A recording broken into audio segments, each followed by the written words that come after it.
Hello fans, welcome back to the my new video guys and my YouTube channel. Today fan we are going to talk about guys do not disturb mode, how to enable in our device. Friends, you want to enable your phone do not disturb, and after enable guys, how can you use your phone? Today I will show you in this video guys.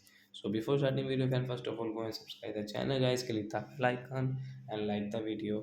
So friends, now let's see how can we enable do not disturb mode. Open your phone setting guys, then guys scroll it guys. So fans, you can see your phone sound and vibration guys. Click on sound and vibration guys.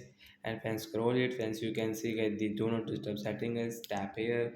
So fans, you can see guys your do not disturb setting guys. You can see the schedule option guys. You want to schedule your do not disturb guys. You want to enable your schedule. So guys, you can enable your schedule option guys. So fans, you can see your phone will not ring or vibrate except for alarm and timers. The status bar will show a moon icon when do not disturb is on, means enable. So we will enable from here guys. As I told you guys, status bar will show this moon icon. After enable do not disturb guys, and hence our phone will not ring or vibrate except alarm and timers only. So like that guys, you can enable guys your do not disturb mode setting guys, and you can use, so hence your phone will not ring or vibrate guys. So that's it guys, thanks for watching the video, bye guys.